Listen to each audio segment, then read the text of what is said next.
Baik, terima kasih moderator. Selamat pagi adik-adik. Pagi, Ibu. Oke, baik. Hari ini kita akan membahas tentang mencintai diri sendiri atau self love. Nah, di sini saya mau nanya, adik-adik ada yang tahu nggak sih apa itu self love? Bu, izin ya Bu. Menurut saya self love itu adalah mencintai diri kita sendiri. Terima kasih. Ada lagi? Ya Bu, menurut saya self love itu adalah bagaimana kita bisa menerima bukan hanya kekurangan diri kita sendiri, tapi kelebihan dan bisa berdamai dengan diri kita sendiri. Oke, baik. Ada lagi? Oke, silakan. Menurut saya self love itu sama aja seperti menerima diri kita sendiri apa adanya. Oke, tepuk tangan. Oke, semua jawaban adik-adik itu adalah benar. Oke, mari kita masuk dalam materi.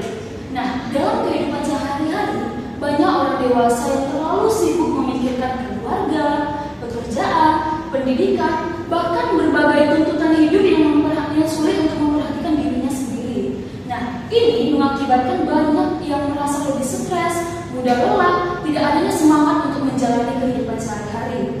Padahal ya, self love ini bukanlah salah satu keegoisan, tetapi bentuk kepedulian kita kepada diri kita sendiri untuk biar kita itu lebih semangat menjalani sehari-hari. Jadi mencintai diri sendiri itu menerima diri kita apa adanya, seperti menghargai diri sendiri yang seperti yang adik-adik katakan tadi. Nah, tidak terus-terus menyalahkan diri sendiri ketika kita itu mengalami kita membuat kesalahan terhadap sesuatu. Nah, setiap orang itu karena dia itu memiliki kelebihan dan juga kekurangannya masing-masing, karena kita itu ya manusia itu memiliki keterbatasan masing-masing dan itu merupakan hal yang wajar. Nah, orang yang memiliki self love itu biasanya lebih mampu bangkit dari kegagalan, tidak terlalu keras pada dirinya dan memahami bahwa dirinya itu layak untuk bahagia. Jadi kita itu tidak harus hanya untuk orang lain kita bisa bahagiakan, tetapi diri kita juga harus kita bisa bahagiakan. Oke, lanjut. Nah, mencintai diri sendiri ini penting untuk menjaga kesehatan mental. Nah, ketika kita terus membandingkan diri kita dengan orang lain, yang dimana proses orang lain itu lebih maju daripada kita, itu namanya kita itu memaksakan diri kita yang secara berlebihan. Nah, ia ini akan lebih mudah lebih cemas, mudah lelah, dan juga bisa menimbulkan stres dalam hidup kita.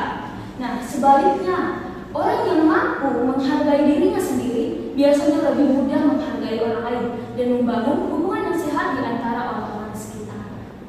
Nah, masih banyak orang yang tanpa sadar belum mencintai dirinya sendiri. Misalnya, sering membandingkan hidup kita dengan orang lain, takut gagal yang berlebihan, atau selalu ingin menyenangkan orang lain, bahkan mereka lupa untuk menyenangkan dirinya sendiri. Itu hal yang lucu sekali ya, bukan teman-teman? Nah, karena itu kita perlu mulai belajar menerima diri kita sendiri, berhenti membandingkan proses kita dengan orang lain.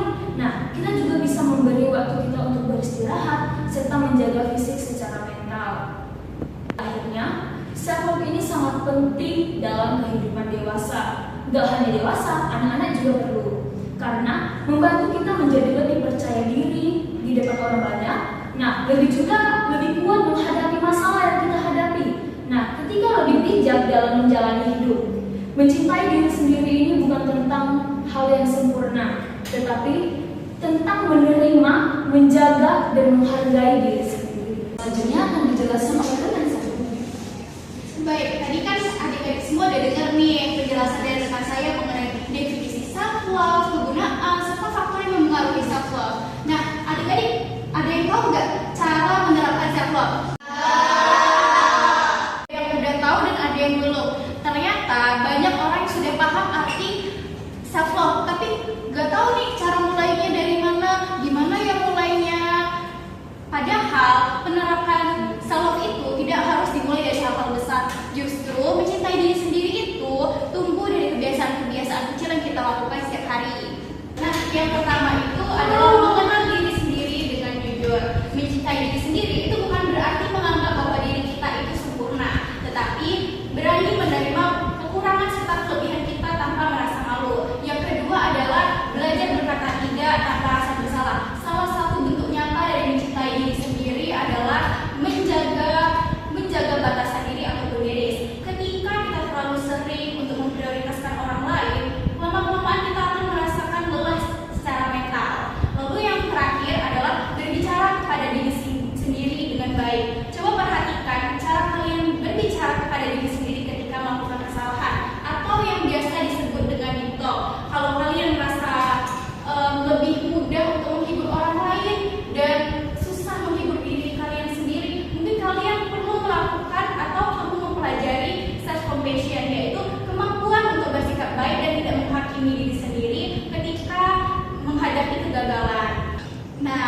selanjutnya itu tadi sudah disinggung juga dengan rekan saya, yaitu perbedaan antara self love dan egois. Ternyata masih banyak orang yang salah paham dan menganggap bahwa mencintai diri sendiri itu sama dengan egois, seperti tidak peduli atau sombong. Padahal mencintai diri sendiri dan egois itu merupakan dua hal yang berbeda.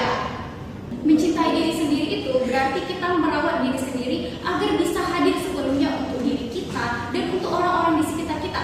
Sementara egois itu merupakan kondisi ketika seseorang mengutamakan dirinya dan mengabaikan atau merugikan orang lain. Jadi egois itu tidak peduli dampak dari hal yang dilakukan terhadap sekitar, sedangkan mencintai diri sendiri itu membuat kita menjadi lebih empati dan peduli dengan orang-orang sekitar kita.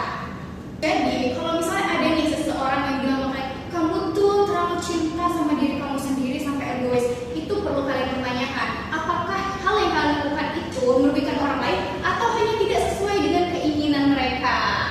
Karena menjaga diri sendiri itu bukan sebuah kejahatan, tapi bentuk awareness atau kepedulian kita terhadap diri sendiri. Yang terakhir itu dampak negatif jika kita tidak cinta pada diri kita sendiri. Apa sih yang terjadi kalau misalnya kita terus-terusan mengabaikan diri kita sendiri? Nah, ternyata dampaknya itu tidak main-main, baik secara mental, emosional, maupun fisik. Pertama, orang yang tidak mencintai dirinya sendiri itu biasanya menjadi rentan terhadap stres dan burnout. Orang yang tidak mencintai dirinya sendiri itu cenderung untuk memaksakan dirinya melampaui batas kemampuan karena takut dianggap tidak baik oleh orang lain, yang mengakibatkan tubuh dan pikirannya itu akan kelelahan. Yang kedua, itu akan mudah terpengaruh oleh perkataan orang lain. Ketika kita tidak punya rasa cinta terhadap diri sendiri, kita akan menjadi sangat bergantung dengan penilaian orang lain, yang mana satu komentar negatif itu bisa meruntuhkan seluruh kepercayaan diri kita. Dan yang terakhir yaitu bisa membuat hubungan kita dengan orang di sekitar kita itu terganggu. Orang yang tidak mencintai dirinya sendiri itu biasanya akan kesusahan untuk membangun hubungan yang sehat karena mereka selalu mengorbankan diri, takut dikritik, atau bahkan memilih untuk mengisolasi diri. Nah, jadi kan adik-adik semua udah tahu nih definisi self love, penggunaan, faktor yang mempengaruhi, lalu cara menerapkannya, perbedaan antara self love dan egois, terus dampak negatifnya. Jadi bisa dong kita mulai berubah untuk mencintai diri kita sendiri ke depannya. Jadi intinya mencintai diri sendiri itu bukan sebuah kemewahan, tapi kebutuhan dasar. Ketika kita belajar untuk mencintai diri sendiri, artinya kita sedang membangun fondasi yang membuat kita lebih tangguh dan kuat untuk menghadapi kehidupan. Nah, mungkin yang pemaparan materi dari kami berdua. Selanjutnya kami kembalikan kepada moderator. Baik, terima kasih kepada pemateri Ibu Poli dan juga Ibu Julia. Nah, para audiens sudah mendengarkan penjelasan dari Ibu Poli dan juga Ibu Julia mengenai self love, mencintai diri sendiri. Nah, kepada para audiens, apakah ada hal yang ingin ditanyakan kepada dua pemateri hebat kita ini? Saya Bu, wah ini ada audiens kita yang berani ingin bertanya. Ayo, adik, silakan ditanyakan. Baik, sebelumnya terima kasih kepada Ibu yang sudah menjelaskan. Saya memiliki pertanyaan untuk Ibu Kori. Oh iya, boleh, silakan. Nah, tadi kan Ibu sudah menjelaskan bahwa self love itu berarti kita mencintai diri sendiri, menerima kekurangan dan kelebihan diri kita, ya kan? Dan itu apa adanya, sehingga kita tidak membebani diri kita sendiri. Nah, pertanyaan saya Bu, apakah lingkungan sekitar ini sangat berpengaruh atau berperan penting dalam kita mencintai diri sendiri? Jika iya, apakah ada cara yang bisa Ibu tawarkan agar kami bisa membentengi diri kami sendiri terhadap lingkungan yang tidak baik itu? Mungkin cukup sekian, terima kasih. Pertanyaannya bagus sekali ya dari audiens kita. Kepada Ibu Kori, silakan dijawab pertanyaan dari audiens kita ini. Jadi, self love itu bukan selalu berarti kita harus sempurna dulu baru kita bisa mencintai orang lain. Tetapi lebih ke cara kita untuk tidak membusuki diri kita sendiri dengan apa yang sudah ada pada diri kita.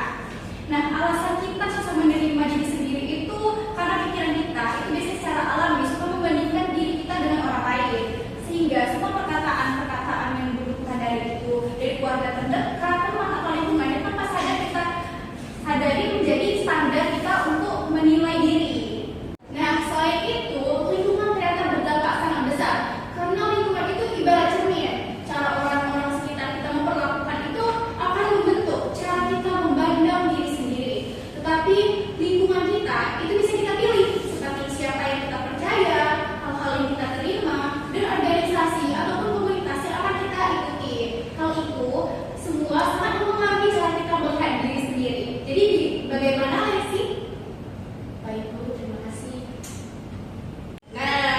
sudah dijelaskan ya pertanyaan dari audiens kita yang pertama oleh Bu Kori. Nah selanjutnya apakah ada audiens kita yang lain ingin bertanya pada dua pemateri kita ini?